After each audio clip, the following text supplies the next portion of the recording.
Hey guys, this is my first video lecture for photojournalism, and I will do a few video lectures throughout the semester. The reason I'm doing video lectures is because there are just some things that I can't include in the lecture or in the tutorial. So some things like composition. And the good thing about this video lecture obviously is that you can access it anytime, and you can rewind, you can pause, and if you don't understand a concept, you go back to it again, or you can listen to it double speed if you want. There's on YouTube you can go double speed or 1.5 speed, 1.5 speed. So you can watch it anytime, anywhere you want. All right. So for the first video lecture, I'm going to be talking about composition. All right. So I'll be talking specifically about leading lines, shapes, colors, and most importantly for this lecture, the idea that I want you to really start thinking about is foreground and background. All right? So, what is composition? Composition, this is my favorite definition. Composition is basically how you choose to order the visual elements in your picture. The reason I like this definition is because it makes it clear that you choose. It is your responsibility to choose what you have in your frame. All right, so everything that you put in your frame is your responsibility, and you need to be able to justify it. All right, it's your choice. So for example, let's talk about the idea of shapes in photos. And related to the idea of shape is the idea of format. Okay, so portrait or landscape or square or panoramic or even 360.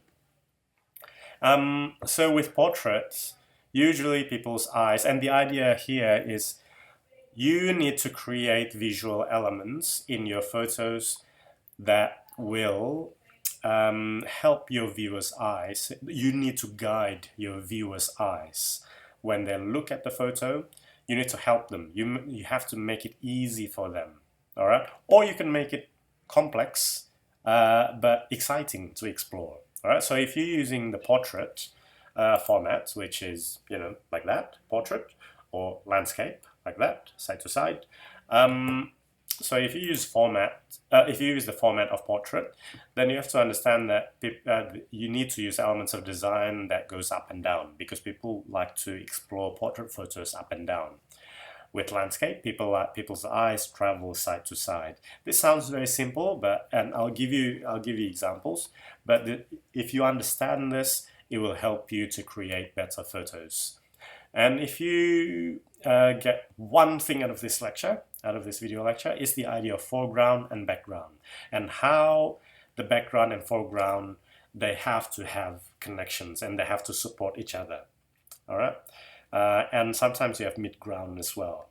Okay, but the most important thing is when you take a photo that you have foreground and you have a background. All right, and if you don't have foreground and background, why? Why do you not have foreground and background? All right. Sometimes you can break the rules, but you need to know the rules first. All right. So this is the first example. Mark Asnin is an American photographer, and he has taken this photo of a scene that might have been quite messy, that might have been quite hard or difficult to look at. But if you look at this photo, it's actually quite easy to see, because it's almost everything in this photo helps you to look at, to focus on this guy here. Not only because this guy has that really crazy expression, but also almost everything in this photo is sort of leading to this part of the photo. Now, of course, there's rule of thirds, the really basic concept of rule of thirds. And as a reminder, rule of thirds is where you divide your frame into 3 vertically. So imagine there's a line here and here where you divide the frame into 3 equal parts, and then you divide the frame into 3 equal parts horizontally as well. So imagine there's an imaginary line here and here. And as you can see, it's not an accident that he is very close to to an intersection of the 2 of the rule of thirds lines. All right, so that's one, rule of thirds. But also, there's this shape. All right, there's this really gentle shape. So even though it's quite a messy room, it's quite easy to see because there's that shape. And let's look at foreground, midground, and background. Some of you might even not have noticed that there are all these people in the background, because when you look at this photo, Mark Asnin has made it easy for you to focus on the main subjects. And if you look at the foreground here, there's this guy here that actually is also, there's this sort of invisible leading line because this guy here is looking at him as well, right?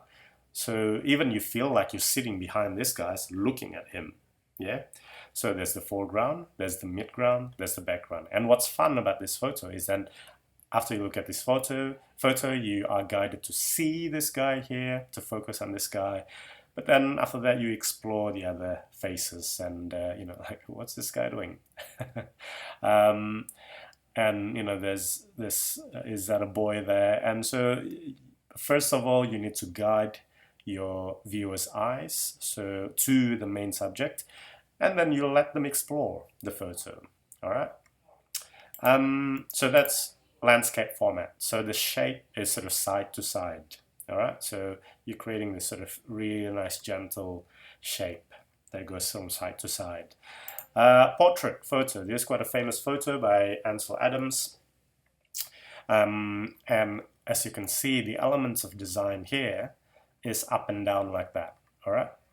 So obviously, Ansel Adams has deliberately used the format of a portrait so he can accentuate this elements of design, this lines here that goes up and down like that, and it just adds to the whole, the majesty of the picture. Imagine if this was taken as a landscape format, it's not going to be as powerful. Okay.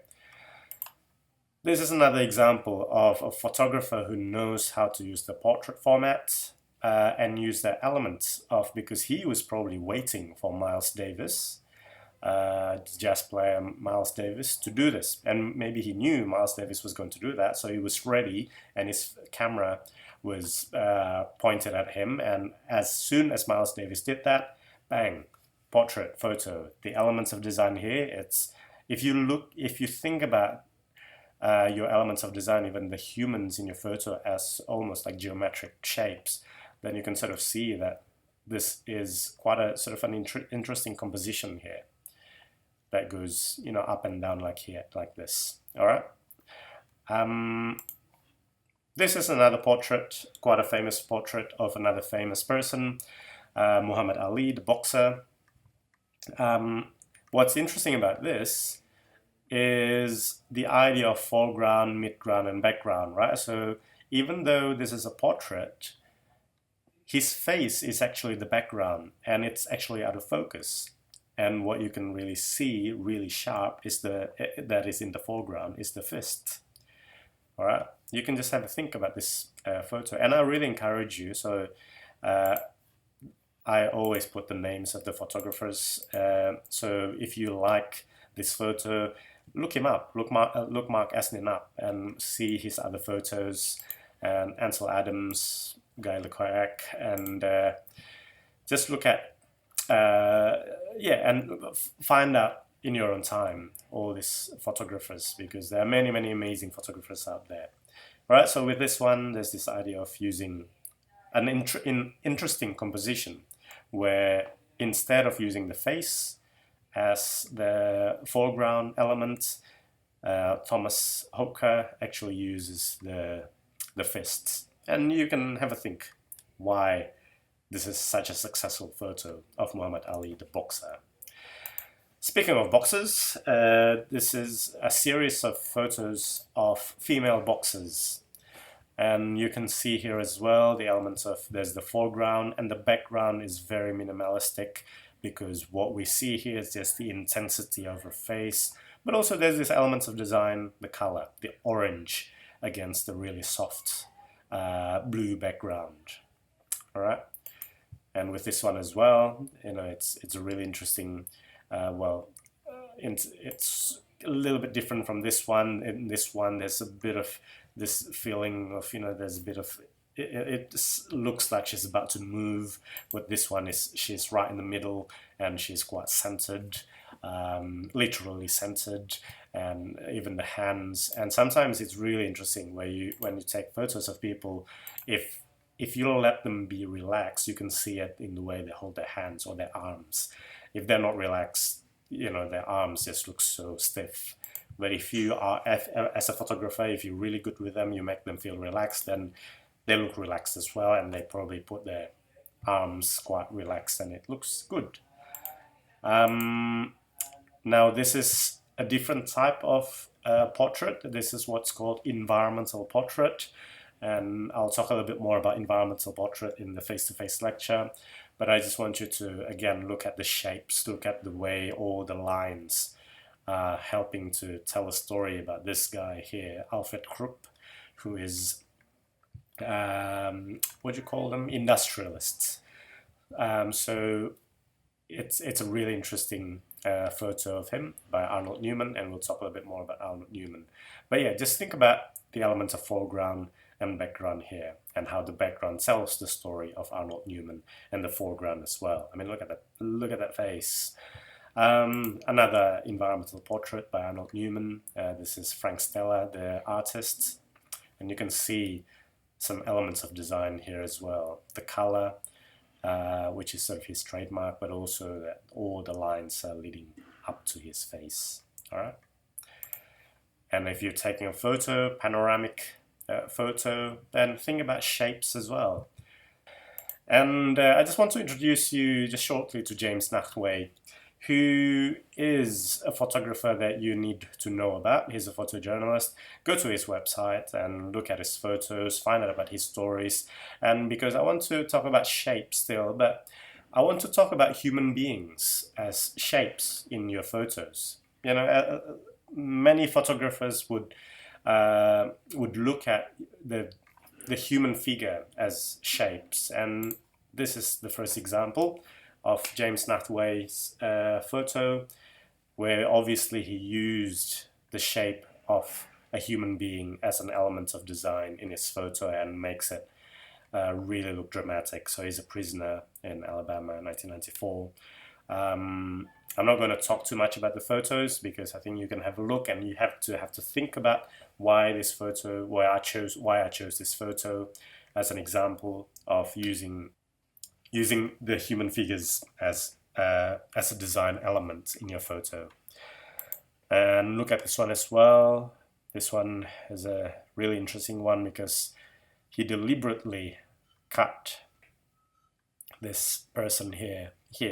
All right, so but just have a think why he did it, and we'll have a think whether you like this photo, just looking at it compositionally, and whether you would have taken the photo differently. I think it's a beautiful photo with a beautiful story as well. Well, a dark story, and this one is a dark story as well, and compared to this one. So if this one, you can't see his head here, I mean, you can see him. With this one, you can just see half of the head of the child sleeping on the streets of Jakarta.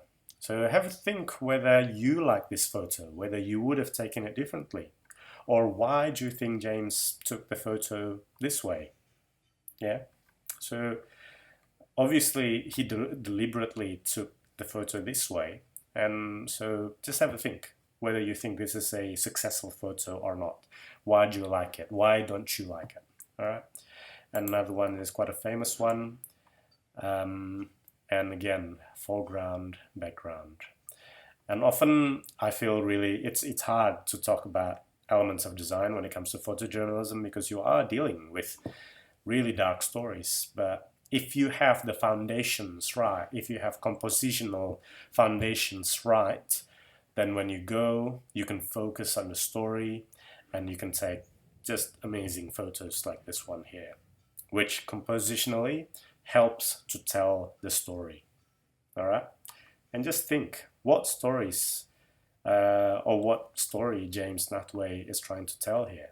Look at the background, the foreground, and look at, what do you think is the relationship between the background and the foreground. All right. Next, leading lines, which is something that you need to really know about. So the functions of leading lines in photography is to lead the viewer into the photograph, lead the viewer from one point to another in the photograph, and lead the viewer to the main subject, and also to create depth. All right. So this is probably one of the most famous photos that a lot of people would use to explain leading lines. So the leading lines here is actually, I'll go to the next one first because this is very simple, right? The leading lines here, it helps you to, when you look at this photo, your eyes just go whoop up here, right? And then after that, you look at the other elements. But this photo is easy to see because it helps you to know what the main subject is. It's this house here. But really there's all these other things that you can see as well. It's a beautifully composed photo. And that's the leading line there, just going up there. All right? And this is a leading line here as well. So every line just leads to here. And just think about this photo as well, see? Leading lines, all right? Leading up to the face. With this one, it's not as straightforward, but if you look at this photo, it's almost like it has this, the last function here, create depth. All right, so when you look at this photo, the foreground is this design element. This railing here, sort of, when you look at this photo, you follow this line here, and then you go there, and then you look at this guy here, riding the bike, right? So it's a flowy sort of leading lines. All right, so it's a conscious, deliberate decision by the photographer and Henri Cartier-Bresson to help you look at this photo and almost have this feeling of depth. And of course, this is a 2D surface. But Henri Cartier-Bresson in this photo helps you to have this feeling that there is depth in this photo using this leading lines. All right, so you feel like you can almost fall into the photo. And I'll have you just have a look at this photo and think about where the leading lines are. And I quite like this one because it's not simple leading lines. And there's this other thing here, which is quite nice. It's sort of like framing here. So the leading lines here, if you look at this photo, the foreground here is here, this lady here. And obviously it's a hot day and they're just having fun out there. And the water helps you look at this photo and you go, it's almost like it's leading you to look at this stop sign here. So you look at here first and then you look at this lady here and then you look up there, there's a stop sign, and it's sort of leading you back there. So using the water as the leading lines. And it helps you to explore this photo so that even when there's all these other things, it doesn't confuse you. All right, all these other things, they don't confuse you because there's all these lines to help you, okay? And leading lines can also be imaginary leading lines. Look at this photo and you almost, you look at him and then you look at what he's looking at. All right, so there's no leading line here, but because we identify with a human face, human eyes. And when you walk and then you walk on the streets and then you see someone looking up, it's almost like you want to look up as well, you want, or if you see someone looking down, you almost want to see, what's down there, and you just follow. So it's the same here. So you look at the policeman here, and then you look at his face, and you look at how he's looking at him. And yeah, it's a really interesting photo here because there's no, real physical leading line, but you see, you almost identify with him, and you have this imaginary leading line. So leading line, again, just it's a tool for you to really think about what is the main subject, what is the story you want to tell. Because in this photo, for example, there are at least two stories, all right? The story of this guy and the story of this guy. Who are you most interested in? And some people have different answers to this. But the main thing here is it's such a rich photo, because you think about, why is his expression so, it's almost like he's just used to, to seeing things like this almost every day, because he's just like, oh yeah, whatever. I don't know what he's thinking, but it's almost like, yeah, okay, I'm just going to wait until this guy is, calming down. But you also want to see, what's wrong with this guy, so, but the main thing here is that there's this invisible leading line from his eyes to him. All right, so that's why I think this photo is really successful. So those are elements of leading lines. Balance, all right, there's the use of negative and positive space. The main thing here is you can use your composition to get your viewers to explore questions or to give them answers. With this one, for example, by Alkan Hassan, there's this big empty space here. But the big empty space helps tell the story of, we look at this guy and we want to know what is he thinking about. And you can see there's all these leading lines as well, leading to him. But what I really love about this is, yes, there is this sense of balance. He's right in the center here, and everything leads up to him. It's quite balanced. Even there's this line here, there's this line here, there's this line here. But there's this little bag here that I think makes the photo. It tells the story about him. We know that the bag belongs to him, but visually, just think about it visually. It adds to this, even though everything is balanced, sometimes the key is to introduce this little bit of imbalance, a little bit of disorder into the order. And that's a key thing for many successful photos, is if you can introduce disorder to order. All right? And this is a perfect example of that. Just because of this little bag here, I think it makes the photo. All right? And just, this beautiful use of this negative space. Another example, this is the same photographer that took the first photo, Mark Asnin. And the story behind this photo is quite beautiful as well. So this is Mark's uncle, who used to be Mark's hero when he was growing up. And he then developed mental illness and struggled with poverty, and this is in the US. And there's just the use of this negative space, dark space, and light. All right, there's really nothing there except for just light, and there's a bit of the bridge here, and this is dark and this is light, and he's holding a gun, and this is quite a soft light. It's beautiful light. You can see the smokes here, and everything here is just beautiful. Even the ashtray, and the fact that he's wearing quite nice shoes, but I don't know whether he's naked or not. But here, there's just dark here. There's just black. This is just white, and Uncle Charlie is in the middle. And there's something about this photo that's just really beautiful. Yeah, and this is because of the use of the negative space here and then just the positive space here. All right. So these two photos are quite sparing. But what about this photo? This is a busy photo. This is really, really an interesting photo by Lars Thunbjörk. And I think the story behind this photo is that he was actually mugged here in this space a few years before he took this photo. But just look at this photo and look at what's in the foreground, what's in the midground, and what's in the background. This is quite a rich photo. There are all these things in there, but I think it's still quite balanced.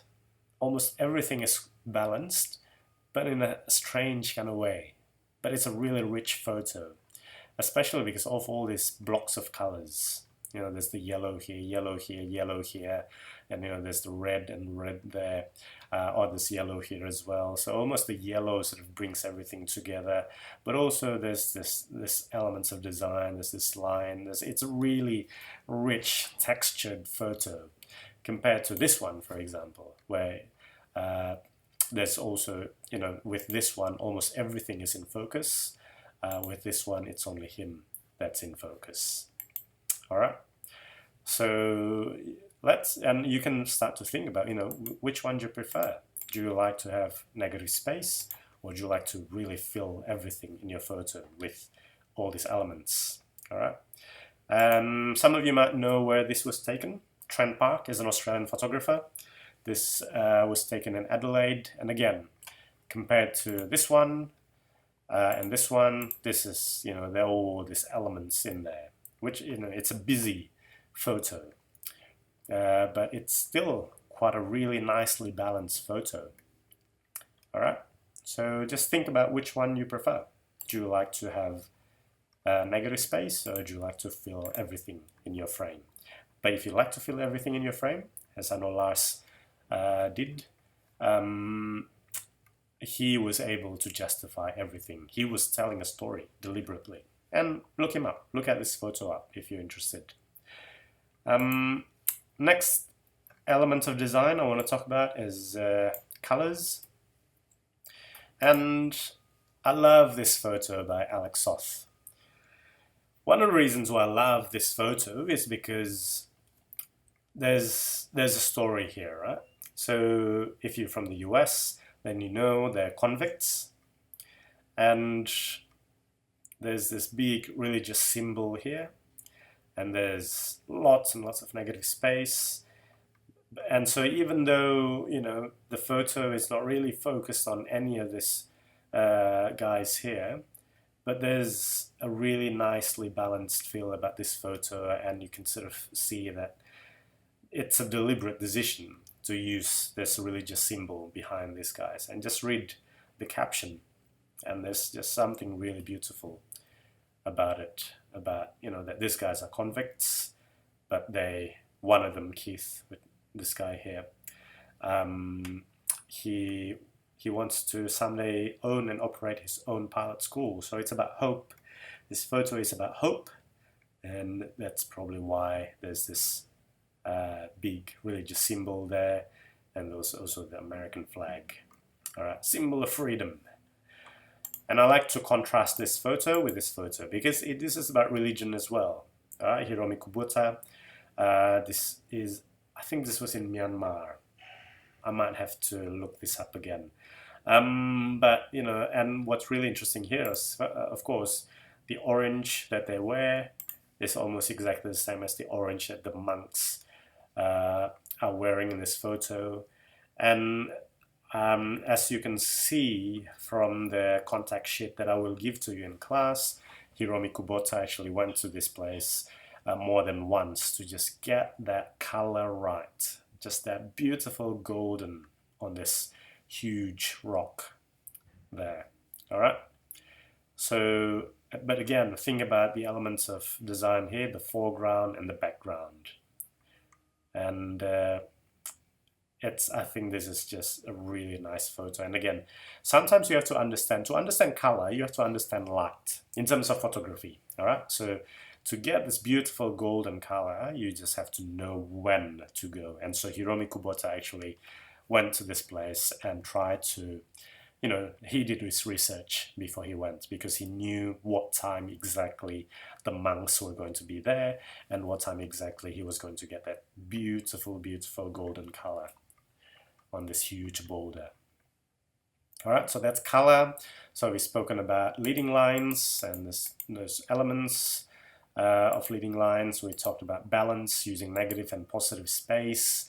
And we've spoken about colors, just that sort of really, you know, this orange against this really drab background, and just this golden color, just to get that golden color. But if you look at this one as well, there's a good photo to think about colors. All right, so just really think about, you know, there's this taxi, there's this yellow taxi, yellow box here, and this yellow here, yellow there, and it's the red, the purple. So it's this, the use of colors in this photo is just beautiful, and with this one as well.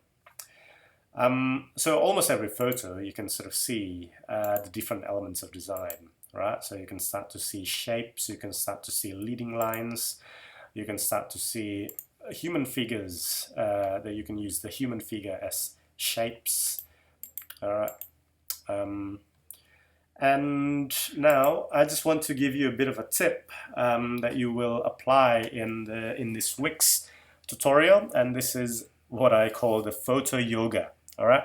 So you have to understand that if you want to take good photos, you have to be willing to move your body. You have to use different angles. All right, to be able to take this kind of photos, you know, you have to understand that sometimes you just have to walk around. You have to go, okay, find the best spot where you can take this photo, and you know, you have to take a photo and then you go, okay, that's not the best spot, let's move to, so I can get this photo. Let's use my hand so I can take so I can take a higher angle, so I can take a lower angle. So just move your body, use your arms. All right. So sometimes I get frustrated when I see something that could have been beautiful if the student just moved one step closer or one step to the right. All right. This is a good example of how moving close could get you this beautiful photo. Martin Parr, he didn't use a zoom lens for this photo. He moved so close, and obviously he knew it was a little bit easier because she probably couldn't really see him approaching. So maybe and he didn't ask for permission. It was a street photography thing, so he was just walking around, and he saw her and was like, oh yeah, this is beautiful color. So again, the use of color here is beautiful, and he just moved so close to the subject, so he was able to get this photo. Mark Abramson, this is a part of a photo essay. So this is a good example of what you have to do when you do your photo essay. On its own, you probably wonder why this is a successful photo, because I mean, it's a beautifully taken photo, and it's, you know, from above. So the main subject is this girl here who's studying, and there's a story about immigration in the US, and it's a part of a photo essay by Mark Abramson. But I just want to show you that as a part of a photo essay, you have to think about visual variety. And so Mark Abramson realized, okay, this. So again, using your body, Mark Abramson moved up, maybe to his next level up, and took the photo from upstairs, because he realized, yeah, there's this beautiful elements of design here that I can use. So move your body, move not to another floor, move to, move to the right, move to the left, you know, so you have to try to find the best angle for the photo, and sometimes you just have to you have to be willing to move around to get the best angle for the photo. And speaking of photo yoga, this is quite a famous photo by Elliot Erwitt. The first time you see this photo, you probably think that this, you know, it's quite a funny photo of this dog here, and then you look at it again and you realize it's actually not a dog with two human beings. It's a dog with a human being with a gigantic dog. I think this one is called Felix, Roger, and something else. Look it up. And it's quite a funny photo, but it's really interesting photo. And the secret to this photo, obviously, is that Elliot wanted to take a photo that almost, looked at how this dog would have seen the world. So he went down to the street level and took the photo to focus on this little guy here. So, and you'll do this in the exercise in the tutorial this week. You have to just use your body to move down, to move up. And if you are using your smartphone, it's even easier. You know, sometimes I just feel like there are so many different things that you can do with your smartphone that you can't do with a DSLR. And one of those things is that you can move around with your smartphone so much easier. You can put your photo on the street, on the ground. You can put your photo up. You know, sometimes what I use is I use a selfie stick, not to take a photo of myself, but to take a photo of, or to take a photo from a high angle. And so a selfie stick it can actually be a very useful tool for you to take good pictures of other people, not your photo. All right, let's end with this beautiful, cute photo. And yeah, so if you have questions, let me know. But the main thing for you now is just to look at these photos, try to understand how each photo uses negative space, positive space, composition, balance, leading lines. How are you guiding your viewers to see the main subject of your photo? All right. So thank you for that, and I'll see you in class.